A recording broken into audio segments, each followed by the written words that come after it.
When everything I owned was taken from me, I thought I'd reached the end of my story. My house, my car, my job, gone within months. As if life itself had decided I'd had too much comfort for too long. People whispered that I'd made bad choices, that I'd trusted the wrong people, that maybe I'd lost my mind somewhere along the way. They didn't know the truth. I let them talk, because what they didn't know was the only thing that kept me standing. They didn't know about the fortune I'd kept hidden, not just the money, but what it represented, a secret that had taken me decades to protect. It started years ago, in a quiet town where the sun rose over cracked sidewalks and gossip traveled faster than the mail. I used to have what people called a simple but lucky life, a small blue house with a white fence, a job at the local library, and a husband who, for a time, looked at me like I was the only thing that kept him breathing. We weren't rich, but we were steady, until steadiness became boring for him. He left on a Thursday. No big fight, no slamming doors, just a note on the kitchen counter that said he needed to find himself.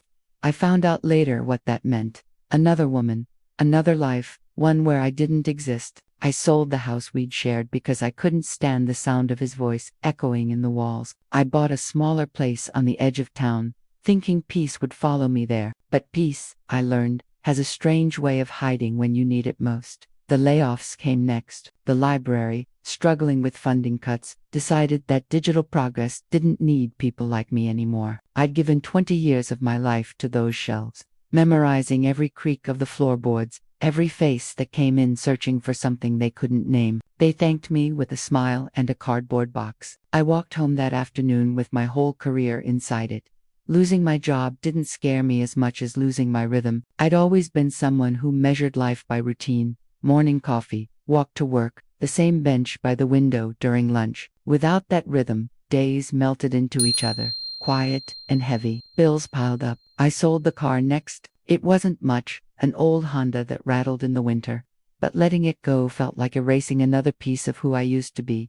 People started to avoid me then. In small towns, misfortune is contagious. They smiled from a distance, offered sympathy that sounded more like pity, then whispered when they thought I couldn't hear. I'd been one of them once, respectable, predictable, and now I was a reminder of how quickly it all could crumble. But I wasn't as helpless as they believed. There was something no one knew, not even my husband when he left, a secret I'd built slowly, quietly, out of sight. Years before, when my parents died, they left me a small inheritance, not enough to flaunt, but enough to seed something real. I invested it in places no one in town ever cared to ask about. Art pieces from a forgotten painter, stocks from small companies that would one day grow, even land under someone else's name. I'd learned early that the loudest wealth is the easiest to lose. The quiet kind, the kind hidden in plain sight, was power. Still, I didn't touch it. Not when my bank account ran dry. Not when I ate canned soup for dinner 3 nights a week.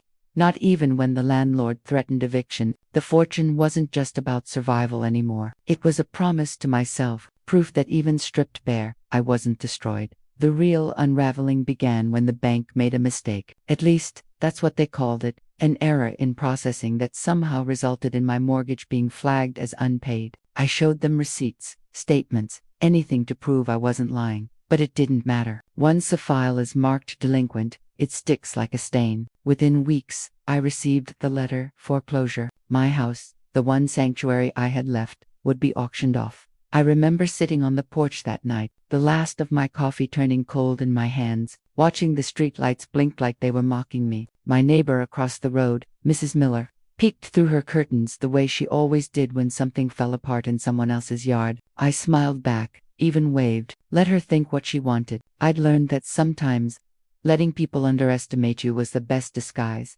The day they took the house, it rained. I packed what I could into 2 suitcases and left the rest behind. They said I could apply for state assistance, maybe find a shelter, but I declined. I had somewhere to go, a small cabin, 2 towns over that no one knew existed, registered under an old family name that had long been forgotten. It was where I kept the documents, the investments, and the key to everything I'd built in silence. My secret fortune wasn't about greed. It was about freedom. Still, even freedom has its price. Living in that cabin meant being invisible. No one called, no one cared. I spent my mornings watching fog roll across the lake, and my nights writing letters I'd never send to my husband. to the library board, to the version of myself that used to believe hard work alone was enough to keep you safe. There were days I wondered if I'd gone too far, if protecting my secret had cost me a normal life. Then I'd see news headlines about layoffs, bankruptcies, families losing everything,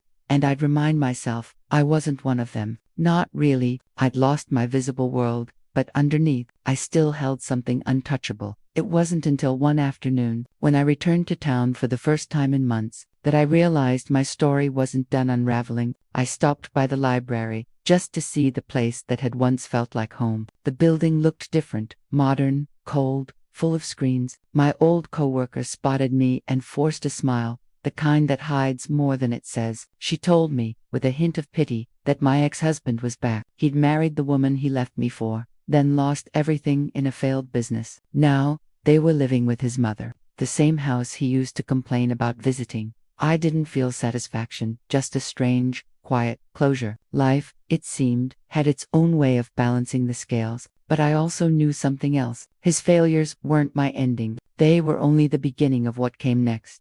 Because while everyone thought I was finished, the woman who lost everything, they didn't know what I still had. And soon, they would.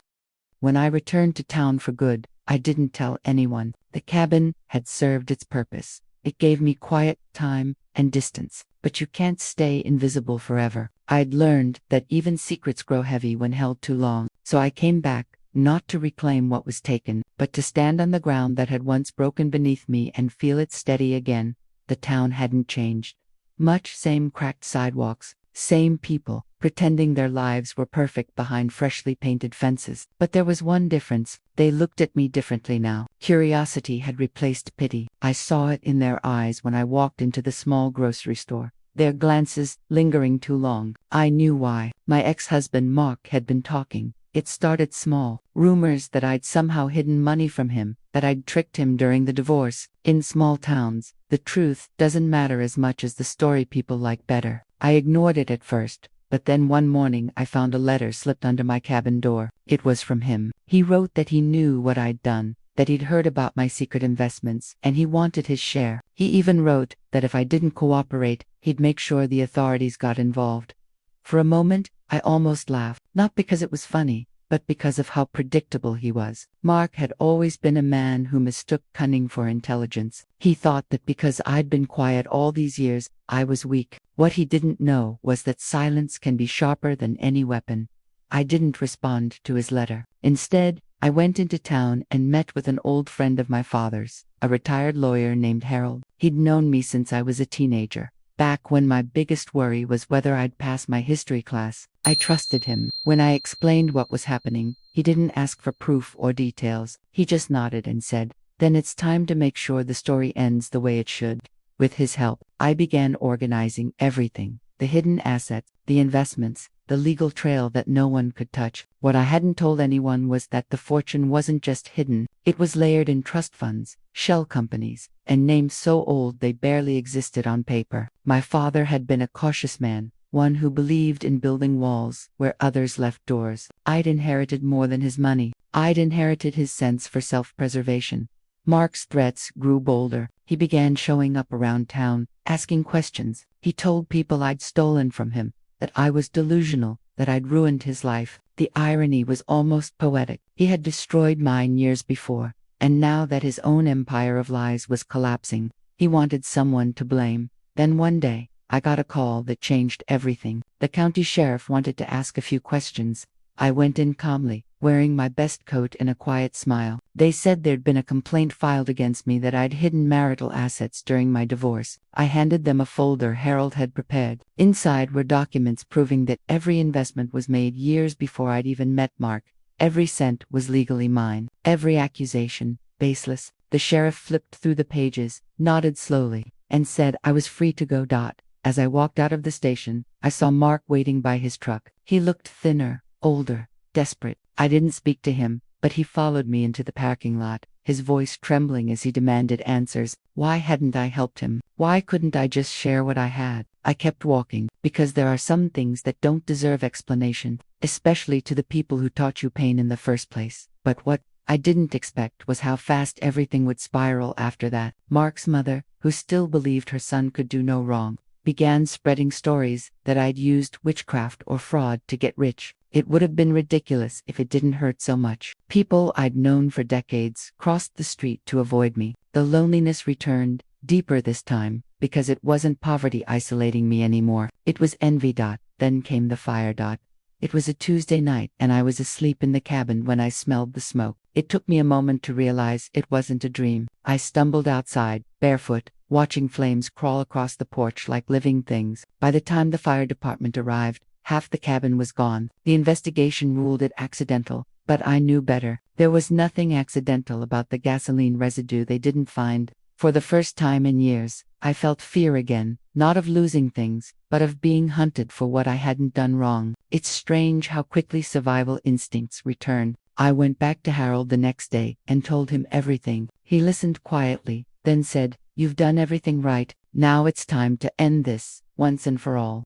We filed charges, not against Mark, but against his new wife. She'd been the one spreading the rumors, the one who'd accessed my old documents at the bank through a friend. It was her signature, not his, on the request that leaked my financial records. The evidence was solid, undeniable. When the police showed up at their house, the whole town saw it. I didn't attend the hearing. I didn't need to. In the weeks that followed, the noise died down. People stopped whispering, at least when I was near. I moved back into the rebuilt cabin, smaller now, humbler, but mine again. Still, something in me had changed. I no longer felt satisfaction when justice came, just a deep, aching tiredness, because revenge, even the justified kind, never fills the space that loss leaves behind.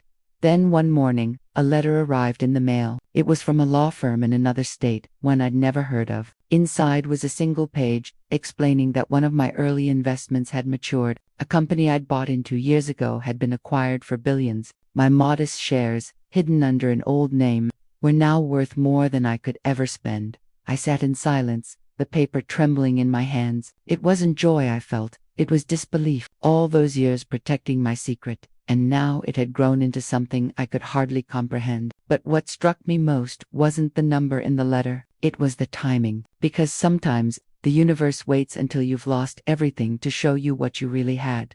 That night, I didn't sleep. I stared at the ceiling, wondering what to do next. I could disappear again, vanish with my new wealth, live quietly in a place where no one knew my name. Or I could stay, use what I'd been given to rebuild, not just my life, but something larger. By dawn, I knew the story wasn't over. The fortune I'd hidden all those years wasn't just a secret anymore. It was a weapon, not for revenge, but for rewriting everything that had been taken from me. And soon, the people who once pitied me, who whispered behind curtains and pointed at my failures, would see that losing everything was the best thing that ever happened to me.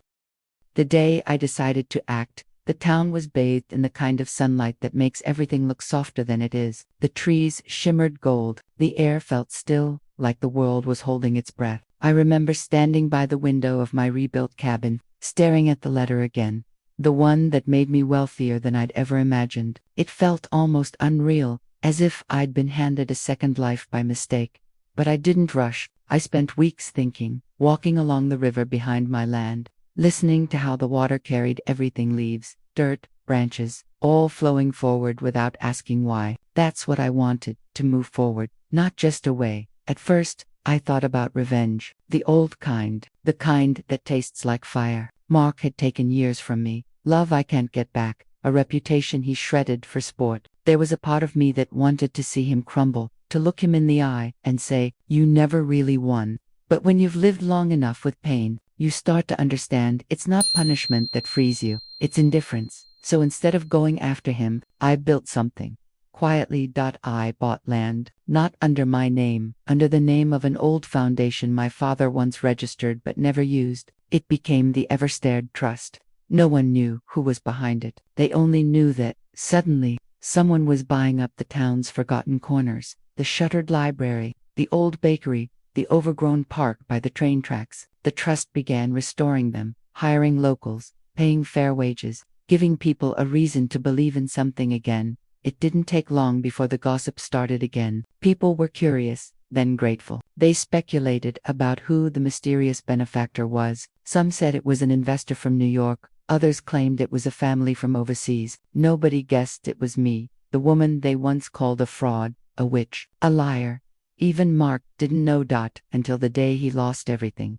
His new wife's trial had gone public, dragging his name through the mud with hers. The lies, the bank documents, the forgery, it all came out. His construction business collapsed. Creditors came after him. His trucks were repossessed, and one by one, his old friends turned away. I watched from a distance, not with joy, but with an eerie calm. Life has a way of collecting its debts without you having to lift a finger. One afternoon, months later, he showed up at my cabin. I heard the gravel crunch under his boots before I saw him. He looked hollow, his face drawn, his hands trembling slightly. I opened the door, not out of forgiveness, but curiosity. He stood there for a long moment before speaking. "You got what you wanted," he said quietly. "You ruined me."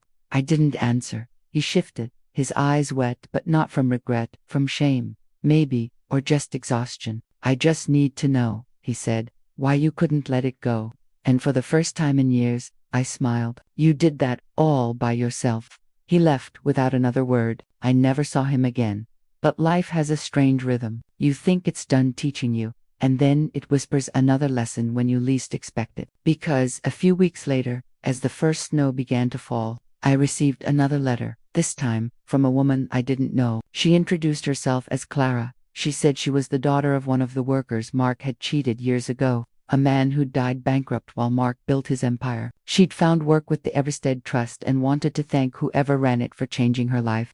She wrote about how she'd grown up thinking kindness was something people only pretended to have. But now, she said, she believed again, because of a job, a paycheck, a sense of purpose. I read her words again and again. They felt heavier than any fortune I'd inherited. That letter was the first time I realized what I'd actually done, not out of vengeance, but out of healing. From then on, I stayed in the shadows, but the trust grew. It funded scholarships, rebuilt the clinic, opened a shelter for single mothers. Every act of giving became a quiet echo against all the cruelty that had once defined my story. People changed, too. Those who once whispered now nodded politely when they passed me in town. Some even came to my door to thank me, not realizing the person they were thanking had once been the ghost they tried to forget. Still, I never told anyone the truth, not even Harold. Some truths are best left unspoken, not because they're dangerous, but because they're sacred. Years passed. Seasons came and went. The world grew softer around me. I grew older, too, my hands slower, my hair silver at the edges. But there was peace now, a quiet kind. Then one spring morning, I received a small package in the mail. No return address. Inside was a worn photograph. It was of a young girl standing beside a playground, the new one the trust had built, holding a handmade sign that read, "Thank you for believing in us." No name, no note, just that picture. And somehow, that was enough. I realized then that stories like mine don't end with revenge, or justice, or even forgiveness. They end when the pain stops echoing, when the noise finally fades. And what's left is something quieter, cleaner, almost tender, on the way. I'd become the ghost of my own past, still haunting the same streets, but now as a whisper of good instead of grief. Sometimes, late at night, I still think about the woman I used to be, the one who sat in court, trembling, as her life unraveled. I wish I could tell her that she'd survive it, that she'd rebuild from the ashes, that one day she'd hold a letter in her hands proving that the world can still surprise you, even when you've stopped believing it will. And maybe that's what this story really is, not a tale of loss or betrayal, but of endurance, of how something broken can still become beautiful if you give it time to heal in the dark. So when people in town talk about the Everstead Trust, about how it saved their homes, their jobs, their families, I just listened quietly, sipping my coffee, smiling to myself, because they'll never know that the woman they once pitied is the same one who gave them back their hope. And honestly, that's exactly how I want it to be. Because sometimes, the sweetest victory is anonymity, the kind that doesn't need to be seen to be felt, the kind that lets you walk through town, unseen but content, knowing that after all the storms, all the fires, all the whispered lies, you didn't just survive. You turned your pain into something that outlived it.